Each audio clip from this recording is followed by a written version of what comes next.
আজকে আমি বানাবো বন্ধুরা এঁচোড়, নিরামিষ এঁচোড় কীভাবে বানাবো সেই রেসিপিটাই আজকে তোমাদের সাথে শেয়ার করব।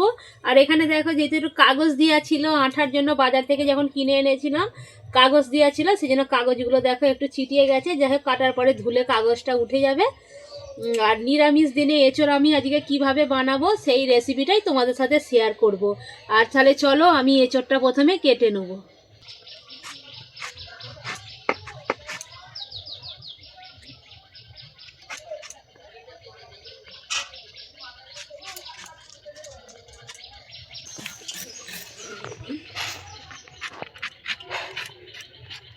এঁচোড়ের খোসাটাকে আমি ভালো করে ছাড়িয়ে নেব।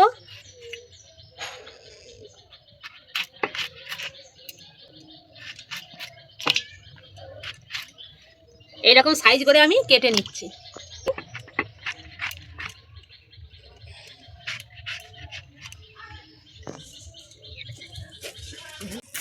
এইভাবে এঁচোড়টাকে আমি কেটে নিয়েছি। এবারে আমি আলুগুলোকে একটু বড় বড় সাইজ করে কেটে নেব। এবারে আলুটাকে আমি কেটে নেব।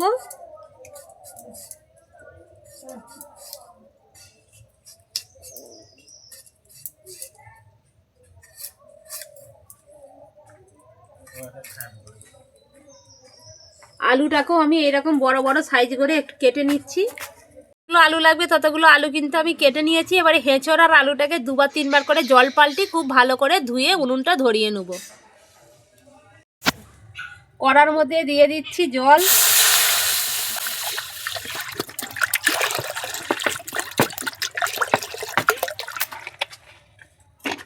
আলুটা আমি কেটে নিয়েছিলাম সেটা আমি দিয়ে দিচ্ছি।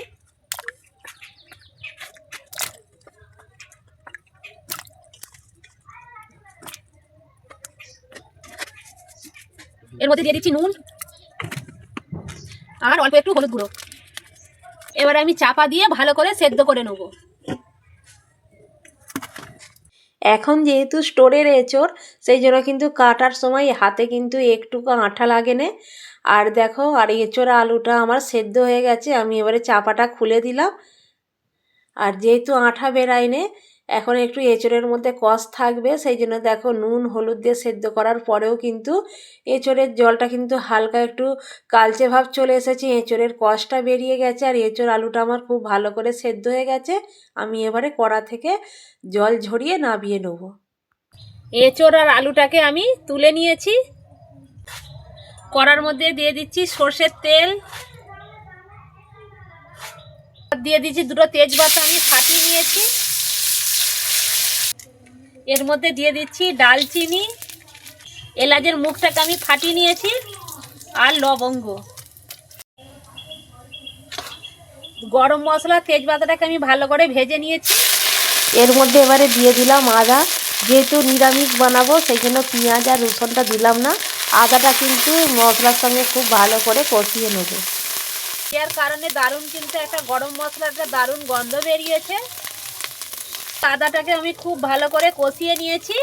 এর মধ্যে দিয়ে দিচ্ছি পরিমাণ মতো হলুদ গুঁড়ো আর দিচ্ছি লাল লঙ্কার গুঁড়ো। সব কিছু আবারও খুব ভালো করে কষিয়ে নেব। মশলাটা যাতে না পুড়ে যায় দিয়ে দিচ্ছি জল।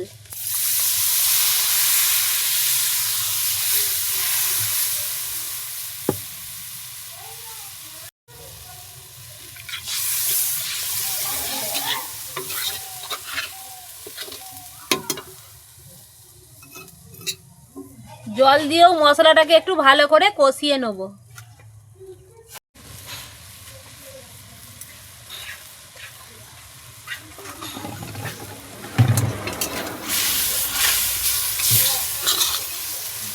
মশলা থেকে আমার তেল ছাড়তে আরম্ভ করেছে।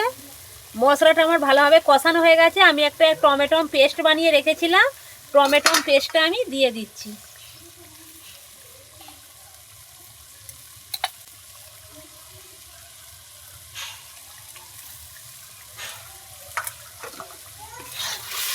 সব কিছু আবারও খুব ভালো করে মিশিয়ে নিচ্ছি। আর আলুটা সেদ্ধ করে রেখেছিলাম সেইটা আমি দিয়ে দিচ্ছি।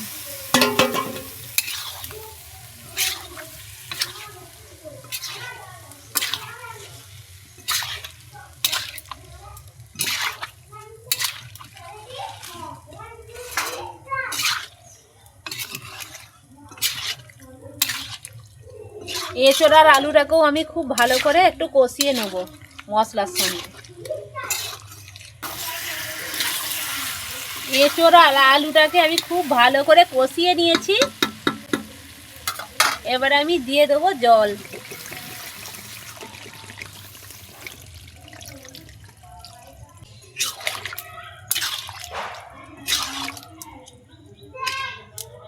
যেহেতু আমি ঝোল করব সেই জন্য একটু বেশি করেই জলটা দিলাম, যাতে একটু ঝোল থাকে ভাতে মাখিয়ে খাওয়ার জন্য।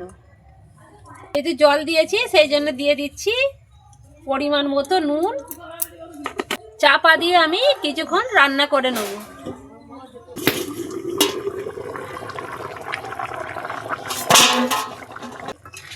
ঝোলটা আমার খুব ভালোভাবে ফুটে গেছে। এর মধ্যে দিয়ে দিচ্ছি একটু ধনেপাতা কুচি, আর আছে এখানে জিরে, ধনে আর গরম মশলা শুকনো কড়াই ভেজে আমি গুঁড়িয়ে নিয়েছিলাম, সেইটা দিয়ে দিচ্ছি।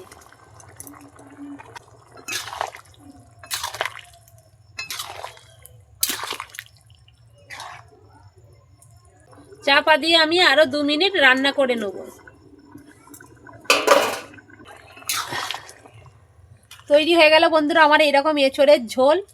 আর সব কিছু কিন্তু খুব ভালোভাবে আমার সেদ্ধ হয়ে গেছে, আলু পুরো তো নরম হয়ে গেছে একেবারে।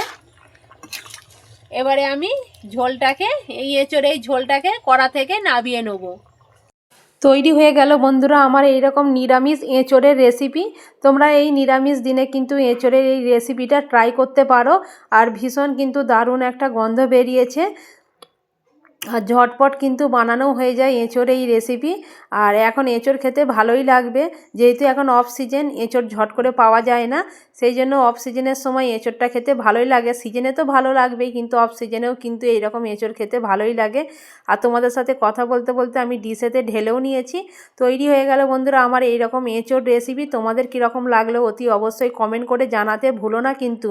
আমার এই রেসিপি তোমাদের যদি ভালো লাগে বন্ধুরা লাইক করো আর কমেন্ট করে জানাও আমার রেসিপিগুলো তোমাদের কীরকম লাগছে।